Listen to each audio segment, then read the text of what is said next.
Guys, this is a brown paper bag from my Chinese food last night, and I find these very useful this time of year because traditionally my brother Jaybird and I always give each other something for our birthday. It's always fishing lures or something we can use fishing in the boat. It could be fishing clothes like a hat, or it could be lures. Usually it's lures.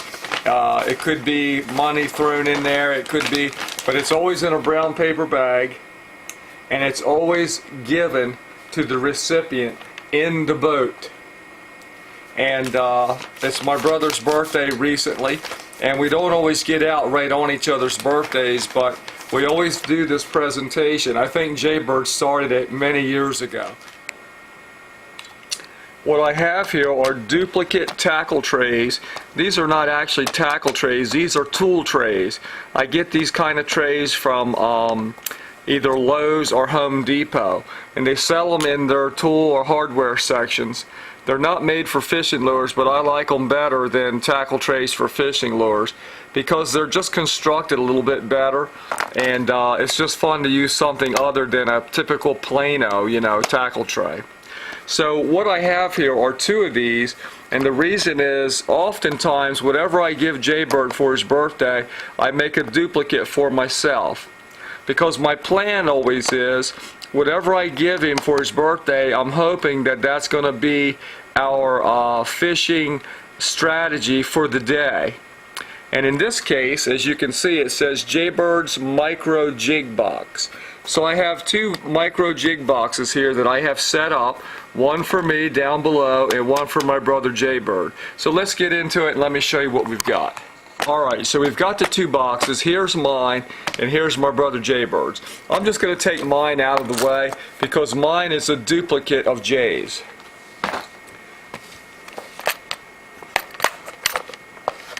This is my main gift to my brother Jaybird this year for his birthday. As you can see, it's not totally filled up, it just has a sampling of things in it. But let me go through here and show you what I've got.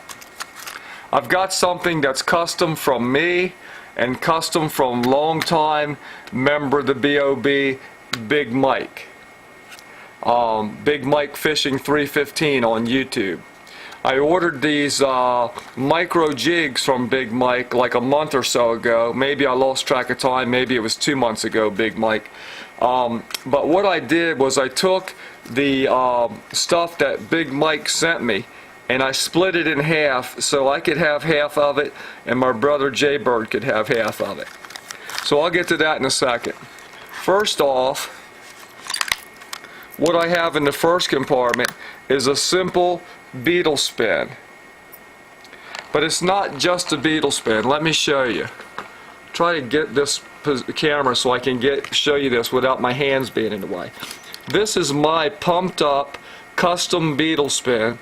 I buy the wire armatures separately, and they always come with a cheaper hammered brass blade, which I forgot I laid it somewhere, and it's a smaller blade.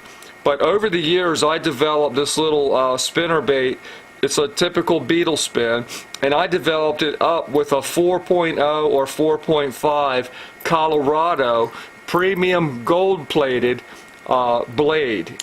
It just provides more flash and more flutter, more vibration in the water, and because it's a larger blade than the one that comes on the beetle spin type lure, it allows you to fish the little spinnerbait slower in the water column, and you can, because it provides more friction, you can fish it slower and keep it in the strike zone of the fish.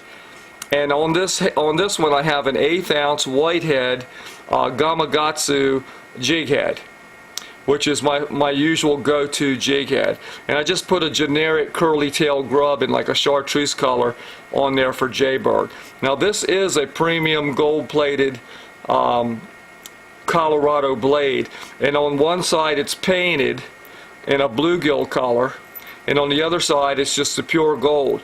Believe me, if you get enough action on this lure, the fish will strip off all of the paint and it'll be pure gold on both sides. Now here's the stuff from Big Mike. A little tiny bobber for fishing the micro jigs that he custom tied. That's if you want to use the bobber. And what I've done is divide out the little micro jigs that Big Mike made me and split them in half. So my brother got half of them. And since I got 3 of each type, Jay would get 2 of some of them and I would get 1. And Jay would get 1 of some of them and I would get 2. In this case, Jay got 2 of this one. This is the one with the little special head on it, with the little eye, the little 3D eye on it. And to save space, I consolidated several of these little jigs. These are the hair, like bucktail micro jigs. I believe these are 1/64 ounce.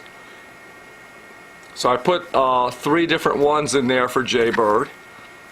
And then these are the chenille type, crappie type little micro jigs. I think they're also 1/64 ounce, and a variety of colors with different head colors and different body colors and different tail colors. Thank you very much, Big Mike. It's going to be a lot of fun. I'm hoping I can convince my brother when we do get out fishing to take a stab at this, you know, going after panfish and hopefully some big ones. That's what I'm hoping I can get him to do. Now let's move on. Here I've got an assortment of jig heads that are suitable for fishing as a micro jig. These are football jig heads, and they're extra strong hooks. And these little football jig heads are 1/8 ounce and 1/4 ounce. And then these are 1/8 ounce ball heads in 3 different colors: black with yellow eyes, red with white and black eyes, and white with the fluorescent orange and black eyes. Just a good overall little micro jig that you can cast, and you don't have to have ultra light gear to do it. Over here I have some of these little Bobby Garland shad grubs, these little minis, little micros. And to all these grubs that are in here, I've added a few drops of anise or anise. Here's my anise. It's an oil. You know, that strong licorice smell. Bass love it, and so do panfish. So I've dropped into each compartment here. I've got different types. These are little split tails. I have 2 different color patterns, a darker green with flake in it, and then like a lighter sort of a pearl color with flake in it. And I've got the anise in there with them. And now here are some yum little split tail beetle grubs, like that original, like what came on the original beetle spin lure. I didn't add any anise to these because they already have flavor impregnated into them. And then these are some Mr. Twister grubs in darker colors, a couple different variations with flake on them. Have anise added to those. These are slightly larger curly tail grubs, Mr. Twister. These are dark with pepper flake. I've added anise. And here's a mixture of different types of grubs, lighter color ones. Some of them are minnow bodies, some of them are curly tails, just different ones are in there. Nice little assortment. And over here, this is a really cool little micro that I have caught some nice fish on over the years, including bass. This is a little micro tube. I forgot who made it. These things actually work. They're very soft, and these are like the pepper, I forgot what color these are called, but you can see it's got the pepper flake in it, and it's a light color like a whitish gray. I've added anise to them too. And that's it. That's the micro jig box for my brother's birthday. You know, I use Mega Strike cream whenever I want to put some flavor on a soft plastic, especially in cold weather. I don't use the flavorants usually in the summertime when the water warms up. I find that the fish are aggressive and they don't need a flavorant, but I like to add a few drops of anise to my soft plastics. That's just a good move overall. It does mess up your tackle box a little bit. It gets a little oil inside the box, but it's no big deal. It's well worth it to have that flavorant in there to help yourself get more strikes when you're out fishing. And I'm throwing in one of these scum frogs. This is what they call their small dog, made in America by American workers. The funny thing is, I'm going to have a hard time getting Jaybird to agree to fish this. He is such a strong family man that he will object. You know, he's going to tell me he only fishes the clatterbrat lure, you know, Bart. He doesn't want to fish any other topwater frog. So I'm going to have to try to talk him into, you know, putting this in the water sometime. But that's it. That's going to be my presentation along with the rod and reel that I'm giving my brother. And that's it. I hope you guys enjoyed it. Last year I gave Jay the less is more tackle tray. It was about half the size of this one. Another tool tray from Home Depot, I think I got it last year. This one came from Lowe's. But I gave him a little less is more that had a smattering of lures. It had Bart in it. It had a couple crankbaits, rattle baits, some soft plastic, some jigs, and maybe a spinnerbait or something like that. And that was the less is more tackle box that I gave to my brother. And him and I got to fish that day with that strategy. I'm hoping I can get him to go after bream and panfish, you know, when we get out for his birthday this year. Let me get this in the bag and we'll call it done. Perfect. This fits right. The bag is just right. The tackle tray fits right in the bottom of this bag.